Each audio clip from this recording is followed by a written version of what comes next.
Hello, everyone. Welcome to the halftime show for the Warriors Celtics finals game. This is just I am so excited that we get to talk about this with Mike. This is fantastic. So, Will, let's hear it. What were your thoughts on the first half? Um, I'll dive more into the game itself in a bit, but I just want to start by saying this. I've talked before about my opinions on who I like to call the Steph Curry haters, in particular Skip Bayless, Max Kellerman, Chris Mad Dog Russo, and they point to how he needs to play better in the finals and stuff, but just to see him have that type of a first quarter in the finals was so satisfying to me. And I'll give some more takes after you two talk, but I just want to issue a warning to the Steph Curry haters that if Steph Curry wins a title this year and wins the finals MVP, I will be a scary sight to see. The floor is you guys's. All right, so I thought Curry was just insane. I was blown away by his performance. He hit like six threes in like 10 minutes. I was that was like the first quarter too. It was amazing. Yeah. That was some of the best shooting I've seen. And these are two like the best 3-point shooting teams in the league, you know. And I was really impressed with Steph. And the Warriors' defense was just fantastic as well. I mean, right off the bat, they were just demolishing the Celtics. But we've come back a little bit. I think we kind of know what we're doing now. I think we've kind of got a grip on things, and I think Tatum should be doing fine next half. Um, yeah, I think next half. Yeah, I think next half will go better than this half, which didn't go all that bad. It could have been much worse with Curry hitting all those shots. So Mike, what were your thoughts on the first half? It's raining three for the Warriors. Steph Curry can't miss. Look at Klay Thompson. He's unstoppable. This Warriors team, blah, blah, blah. That's all I heard from the ABC ESPN announcing crew who clearly are all about the Lakers. I'm sorry. That's just like they were all about the Lakers when the Lakers used to play the Celtics, and now they're all about the Warriors. But what are we seeing at the halftime? Celtics are up. I think the Warriors are a little stunned. They had this dynamic opening to the game, threes raining down all over the place. Otto Porter Jr. coming off the bench, looking solid. And what happens? The Celtics just keep coming. Mentally tough first half. They go in with a lead. I saw a stunned Warriors team heading into halftime. But Mike, I also think that the Warriors know the Celtics are capable of things like this, and obviously the Celtics should be impressed with their first half, but I don't think the Warriors will be so startled that they won't come out and have a good second half as well, and they are known for their third quarter runs. Agreed. I mean, the Warriors have been here before, a lot of them, and some haven't. Which I have to say, I said it last podcast several times. It might not play to their advantage. A fresh set of eyes on things, a new mindset might help the Celtics. Well, there are some fresh set of eyes on that Warriors bench. That's People true. with very little playoff experience too, so it's a blend of things. But what I'm saying is I don't even think the Celtics played their best brand of basketball. They were feeling things out, and we're coming in at halftime with a lead on the road in game one after the Celtics after the Warriors have had all that rest. If I'm the Celtics, I'm feeling pretty good coming out. Yeah, I would feel really good right now as well. I mean, yeah, I feel like Al Horford has hit every shot tonight. I've only seen him miss like one shot, which is amazing. he's he is an all around good player right now. I mean, I think he's a big part of what we're doing so good right now. You know.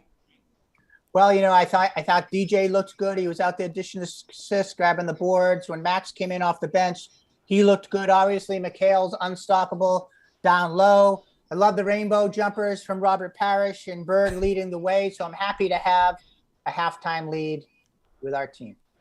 That might have been the wrong year, but um, yeah. So, Will, I will say, Will, I did see Draymond complaining about a few calls out there. I have to say, but he didn't do anything too bad. Didn't get in trouble, but with the refs or anything like that. Yeah, So I mean, as I said during our pregame show, he seems to be doing a better job with the refs this year than he has in the past. But look, you seeing Draymond do that, I mean, look, that's what he's going to do. And I also don't think he's capable of playing at the level that he plays at if he can't say those things. I think it's all part of what gets his juices flowing during an NBA game.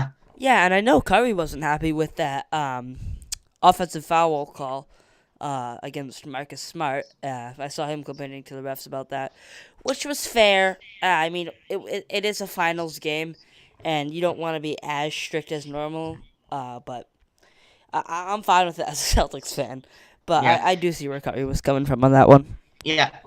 You So know, let me, yeah. I want to highlight something here as a Celtics fan watching the game, and I'm obviously locked in on those defensive sequences where the other team just can't seem to get a good shot off. Either they have a shot clock violation or they're throwing up with 2 seconds left.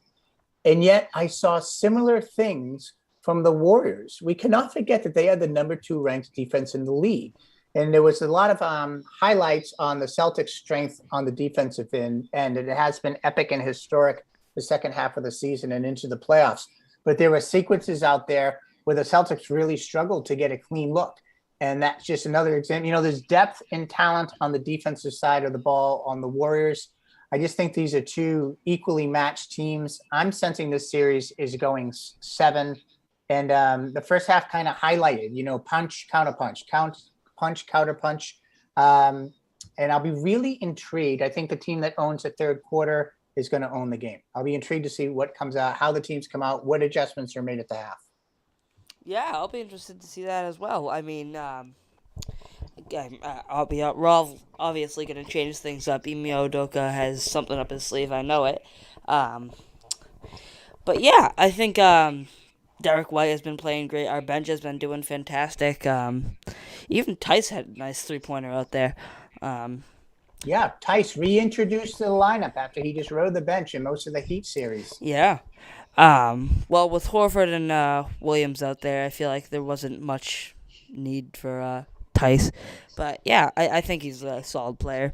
And Derek White, who I was never a huge fan of, has really stepped it up. And Grant is reliable always. Always a solid bench player. Marcus Smart, I think he needs to lock up Curry just a bit more because he's draining every shot he gets. But that's just Curry. And yeah, Jason Tatum doing fine. Let's see here. Jaylen Brown had a explosive dunk out there. Oh man, that was wonderful. He had that block and then he went down the other end with that amazing dunk. That was just awesome. I have a question for Will. Oh yeah, let's hear it. Yeah. I don't know if it's about halfway through the first quarter, but I'm like, who's that out there? And then I realized it's Andre Iguodala.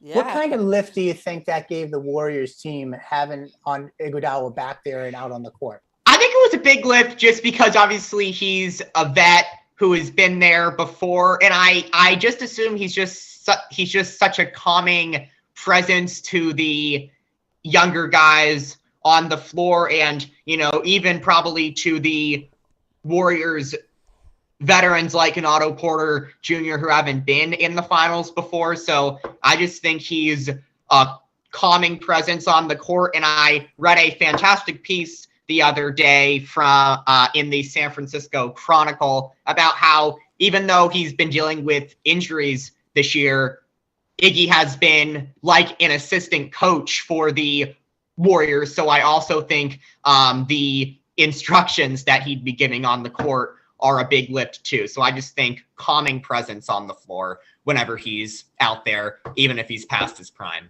Did he get injured in the first half? Is he out of the game?